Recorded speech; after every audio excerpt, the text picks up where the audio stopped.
जो छोड़े तो आंधरा, खाए तो मर जाए।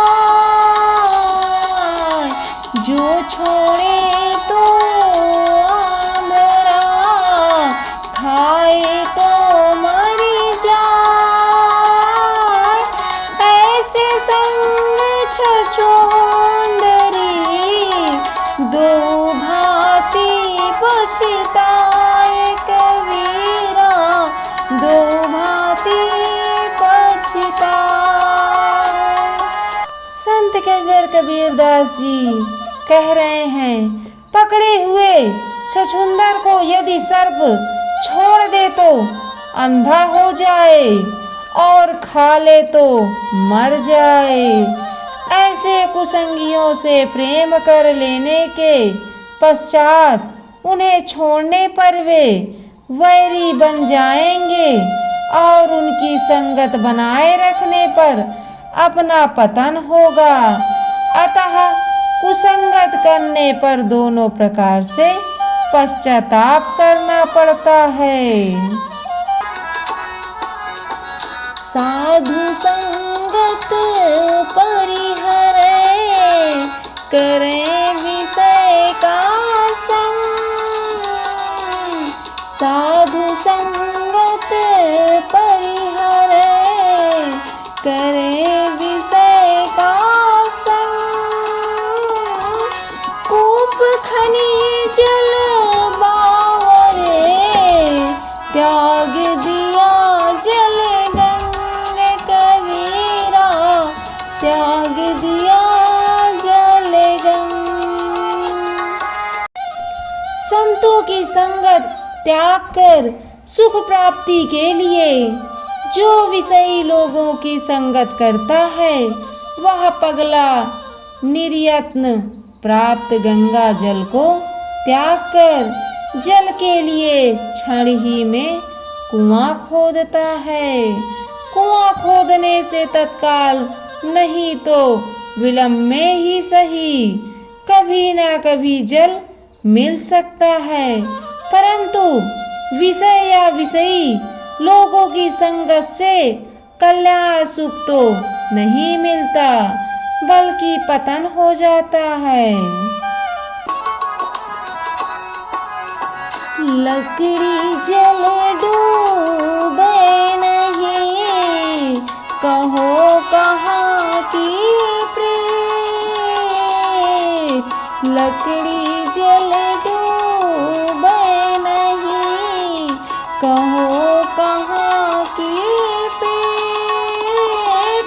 अपनी सी जो जान के यही बढ़न की रीत कबीरा, यही बढ़न की रीत। प्रश्न है, कहो किस प्रीति से लकड़ी को जल नहीं डुबाता? उत्तर है, अपनी सींची हुई जानकर, यही बड़ों का व्यवहार है। मैं सींचो हित जान के, कठिन भयो है गाट। मैं सींचो हित जान के, कठिन भयो है गाट। ओझी संगत नीच की, सिर पर पाड़ी बाट कबीरा, सिर पर पाड़ी बाट। जल कहता है, मैंने तो अपना प्रिय जानकर सींचा था, परंतु काठ कठिन हो गया और हमारे सिर के ऊपर ही नाव का बनकर उसने अपना मार्ग बनाया। सच है, नीच की संगत बुरी होती है। तरुवर जड़ सो काटिया, जब संहारो जहां।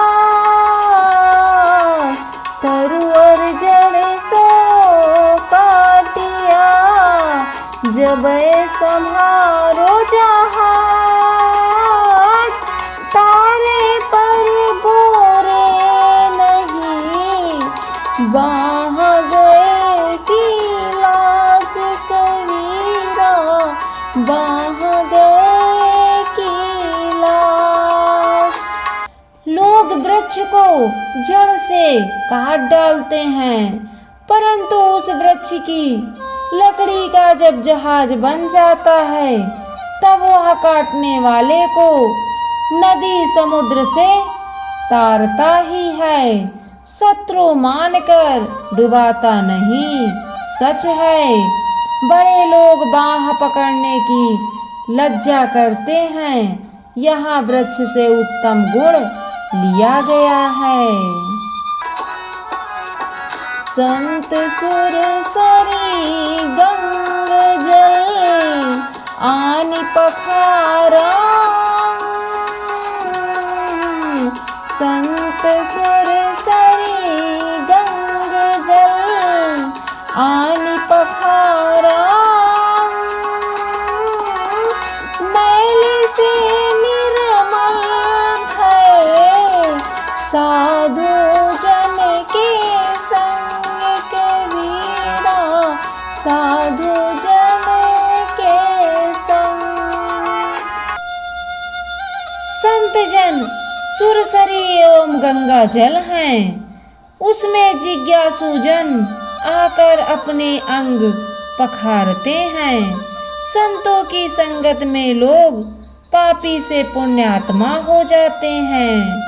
जैसे ऋषि वाल्मीकि पहले कैसे व्यक्ति थे और अब वे पूजनीय हो गए हैं। चर्चा करो तब चौहटे, ज्ञान करो तब दोय, चर्चा करो तब चौहटे, ज्ञान करो तब दोय, ध्यान धरो तब एकिला, और न दूजा कोई कबीरा, और न दूजा कोई। सत्संग चर्चा चौक बाजार में करो, जिससे सब सुने। विशेष ज्ञान साधना की बात करनी हो तो उपदेशक और जिज्ञासु दो ही होना चाहिए, और यदि ध्यान मनोनिग्रह करना हो तो अकेले ही करो, वहाँ दूसरा नहीं होना चाहिए। कविवर कबीरदास जी इस दोहे के माध्यम से मानव प्राणी को बता रहे हैं। संगत की जय साधु की, दिन दिन होवे है, संगत की जय साधु की, दिन दिन होवे है, साकुट काली कामली, धोते होए न सेत कबीरा, धोते होए न से। संतों की संगत इस प्रकार करो कि दिन प्रतिदिन प्रेम बढ़ते ही जाए। साकर तो काली कमली के तुल्य है, वह धोने से उजला नहीं होगा। तात्पर्य है कि अच्छे व्यक्ति की संगति करो, अच्छी शिक्षा मिले, बुरे व्यक्ति की संगति को छोड़ दो, मानव जीवन सर्वोत्तम हो जाएगा।